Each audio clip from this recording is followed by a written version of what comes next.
تمہارا کام تو نہ تھا کہ تم ان کے درختوں کو اگاتے، تو کیا اللہ کے ساتھ کوئی اور بھی معبود ہے؟ ہرگز نہیں، بلکہ یہ لوگ رستے سے الگ ہو رہے ہیں۔ بھلا کس نے زمین کو قرارگاہ بنایا اور اس کے بیچ نہریں بنائیں اور اس کے لیے پہاڑ بنائے، اور کس نے دو دریاؤں کے بیچ اوٹ بنائی؟ یہ سب کچھ اللہ نے بنایا، تو کیا اللہ کے ساتھ کوئی اور معبود بھی ہے؟ ہرگز نہیں، بلکہ ان میں اکثر علم نہیں رکھتے۔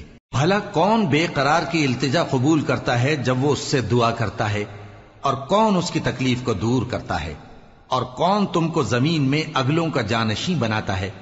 یہ سب کچھ اللہ کرتا ہے، تو کیا اللہ کے ساتھ کوئی اور معبود بھی ہے؟ ہرگز نہیں، مگر تم بہت کم غور کرتے ہو۔ بھلا کون تم کو جنگل اور دریا کے اندھیروں میں رستہ بتاتا، اور کون ہواؤں کو اپنی رحمت کے آگے خوشخبری بنا کر بھیجتا ہے؟ یہ سب کچھ اللہ کرتا ہے، تو کیا اللہ کے ساتھ کوئی اور معبود بھی ہے؟ ہرگز نہیں۔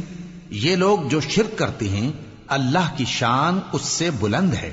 بھلا کون خلقت کو پہلی بار پیدا کرتا پھر اس کو دوبارہ پیدا کرے گا؟ اور کون تم کو آسمان اور زمین سے رزق دیتا ہے؟ یہ سب کچھ اللہ کرتا ہے، تو کیا اللہ کے ساتھ کوئی اور معبود بھی ہے؟ ہرگز نہیں۔ کہہ دو کہ مشرکو، اگر تم سچے ہو تو دلیل پیش کرو۔ کہہ دو کہ جو لوگ آسمانوں اور زمین میں ہیں اللہ کے سوا غیب کی باتیں نہیں جانتے، اور نہ یہ جانتے ہیں کہ کب زندہ کر کے اٹھائے جائیں گے، بلکہ آخرت کے بارے میں ان کا علم ختم ہو چکا ہے، بلکہ یہ اس کی طرف سے شک میں ہیں، بلکہ یہ اس سے اندھے ہو رہے ہیں۔ اور جو لوگ کافر ہیں کہتے ہیں کہ جب ہم اور ہمارے باپ دادا مٹی ہو جائیں گے تو کیا ہم پھر قبروں سے نکالے جائیں گے؟ یہ وعدہ ہم سے اور ہمارے باپ دادا سے پہلے سے ہوتا چلا آیا ہے، کہاں کا اٹھنا اور کیسی قیامت؟ یہ تو صرف پہلے لوگوں کی کہانیاں ہیں۔ کہہ دو کہ ملک میں چلو پھرو، پھر دیکھو کہ گناہگاروں کا انجام کیا ہوا ہے، اور ان کے حال پر غم نہ کرنا، اور نہ ان چالوں سے جو یہ کر رہے ہیں تنگ دل ہونا۔ اور کہتے ہیں کہ اگر تم سچے ہو تو یہ وعدہ کب پورا ہوگا؟ کہہ دو کہ جس عذاب کے لیے تم جلدی کر رہے ہو شاید اس میں سے کچھ تمہارے نزدیک آ پہنچا ہو، اور تمہارا پروردگار تو لوگوں پر فضل کرنے والا ہے، لیکن ان میں سے اکثر شکر نہیں کرتے۔ اور جو باتیں ان کے سینوں میں پوشیدہ ہوتی ہیں اور جو کام وہ ظاہر کرتے ہیں، تمہارا پروردگار ان سب کو جانتا ہے۔ اور آسمانوں اور زمین میں کوئی پوشیدہ چیز نہیں ہے مگر یہ کہ وہ ایک کتاب روشن میں لکھی ہوئی ہے۔ بے شک یہ قرآن بنی اسرائیل کے سامنے اکثر باتیں جن میں وہ اختلاف کرتے ہیں بیان کر دیتا ہے، اور بے شک یہ مومنوں کے لیے ہدایت اور رحمت ہے۔ تمہارا پروردگار قیامت کے روز ان میں اپنے حکم سے فیصلہ کر دے گا، اور وہ غالب ہے، علم والا ہے۔ تو اللہ پر بھروسہ رکھو، تم تو صاف حق پر ہو۔ کچھ شک نہیں کہ تم مردوں کو بات نہیں سنا سکتے، اور نہ بہروں کو جبکہ وہ پیٹ پھیر لیں آواز سنا سکتے ہو، اور نہ اندھوں کو گمراہی سے نکال کر رستہ دکھا سکتے ہو۔ تم تو انہی کو سنا سکتے ہو جو ہماری آیتوں پر ایمان لاتے ہیں، پھر وہ فرما بردار ہو جاتے ہیں، اور جب ان کے بارے میں عذاب کا وعدہ پورا ہوگا تو ہم ان کے لیے زمین میں سے ایک جانور نکالیں گے جو ان سے باتیں کرے گا۔ یہ ہم اس لیے کریں گے کہ لوگ ہماری آیتوں پر ایمان نہیں لاتے تھے۔ اور جس روز ہم ہر امت میں سے ایک بڑے گروہ کو جمع کریں گے جو ہماری آیتوں کی تکذیب کرتے تھے، پھر ان کی جماعت بندی کی جائے گی، یہاں تک کہ جب سب آ جائیں گے تو اللہ فرمائے گا کہ کیا تم نے میری آیتوں کو جھٹلا دیا تھا، حالانکہ تم نے اپنے علم سے ان کا احاطہ تو کیا ہی نہ تھا؟ بھلا تم کیا کرتے رہتے تھے؟ اور ان کے ظلم کے سبب ان کے حق میں وعدہ عذاب پورا ہو کر رہے گا تو وہ بول بھی نہ سکیں گے۔ کیا انہوں نے نہیں دیکھا کہ ہم نے رات کو اس لیے بنایا ہے کہ اس میں آرام کریں، اور دن کو روشن بنایا ہے کہ اس میں کام کریں؟ بے شک اس میں مومن لوگوں کے لیے نشانیاں ہیں۔ اور جس روز سور پھونکا جائے گا تو جو لوگ آسمانوں میں اور جو زمین میں ہیں سب گھبرا اٹھیں گے، مگر وہ جسے اللہ چاہے، اور سب اس کے پاس عاجز ہو کر چلے آئیں گے۔ اور تم پہاڑوں کو دیکھتے ہو تو خیال کرتے ہو کہ مضبوط جمے ہوئے ہیں، مگر وہ اس روز اس طرح اڑتے پھریں گے جیسے بادل۔ یہ اللہ کی کاریگری ہے جس نے ہر چیز کو مضبوط بنایا، بے شک وہ تمہارے سب افعال سے باخبر ہے۔ جو شخص نیکی لے کر آئے گا تو اس کے لیے اس سے بہتر بدلہ تیار ہے، اور ایسے لوگ اس روز گھبراہٹ سے بے خوف ہوں گے، اور جو برائی لے کر آئے گا تو ایسے لوگ